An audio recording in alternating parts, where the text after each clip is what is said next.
Hi there, Sanbonani Molweni. Welcome to Fix Channel. For you here, please subscribe before the end of the video. If you're returning, thank you for love and support. I appreciate you. Kule channel sesikhuluma ngama TV shows nosaziwayo nezinto ezahlukahlukene. Also ngiyathanda ukuthi kube nemibuzo engiyibuzayo ukuze mhlambe makukhona abadidekile ngento ethile kube khona okwazi ukuyicacisa la ku comment section. Into-ke engiyibuze kwi-previous video umehluko kunkosikazi nengodosi ngeso lesithembu, because isiZulu masizohlala kwisintu kube isiZulu ikhona ingodosi ikhona unkosikazi, noma uyaye ufunde amaphepha uthole kuthiwe ingodosi kabani or emcimbini ingodosi kabani. Asakangeni mhlampe kumthetho wase-South Africa ne-Home Affairs ukuthi imishado bathini besamila kwisiZulu. Nawo umbuzo wami mhlampe ngendlela engcono ozozwakala ngayo.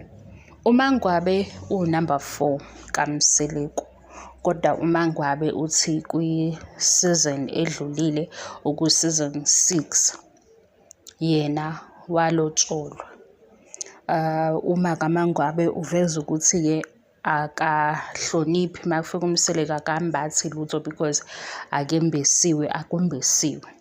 So ezinye izinto ezilandelayo azakenziwa, and uma ngabe uyavela futhi epostpone lezo zinto, umshado lo wesiZulu wokugcina akawenzile.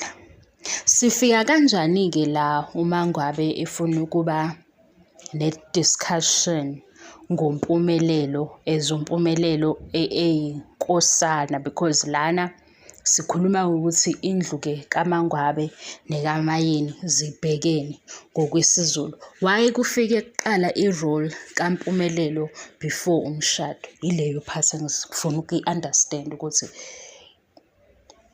why, yini azoba ne-interest ukuthi uMpumelelo u-1, 2 no-3 noma ukuba abe informative ngokuthi le role kaMpumelelo ihamba igcine la mase sifika leso sikhathi, because manje makumile laphaya ukuthi ukhona ezinye izinto azenziwe, uyaqualifya yini uMpumelelo ukuthi abe laphaya as i-position yakhe imfaka khona? Ikhona yini into enjalo? Because i-step sokuqala uma sizoyithatha ngesiZulu akabe unkosikazi fully. Yabo ifoni mayitshajile masithi 100% full,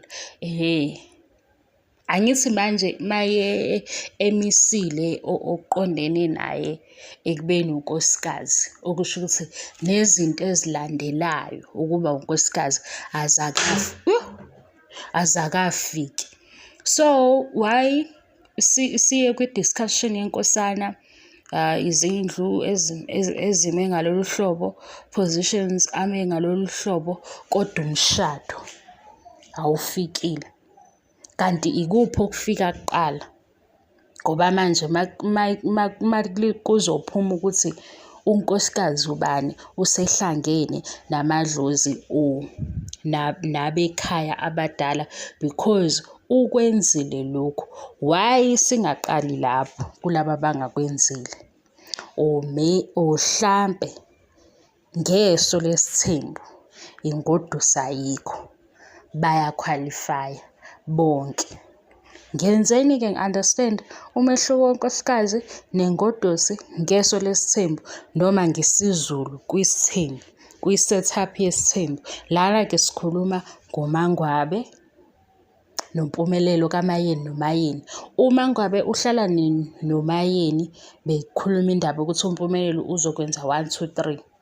Asikhulumi ukuthi mhlampe asikhuluma into ephathelene ne-beef, and asigqugquzeli umoya omubi, ubudlelwane buhle kumndeni ney'ngane futhi ayingeni ndawo. Kodwa i-conversation yokuthi uMpumelelo uyinkosana kuleya ndlu kodwa manje uyingodosi uMangwabe ngokwento abasitshele yona kwi-TV show iyazwakala?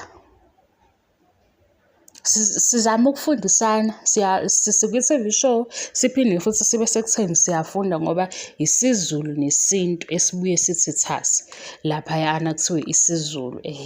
Mina so ngizama ukuba clear kuleyo ndawo ukuthi useyakhwalifaya yini ukubiza uMpumelelo egameni lokuthi uyinkosana yakuleya ndlu.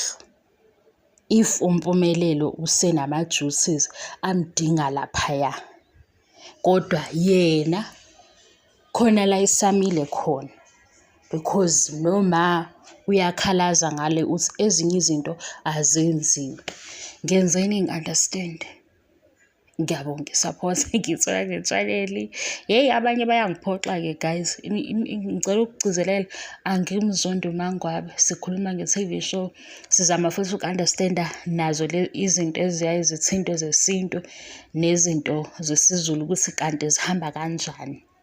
Noma mhlampe bakhulumele ukuthi sazi ukuthi kunesimo esifana nalesi.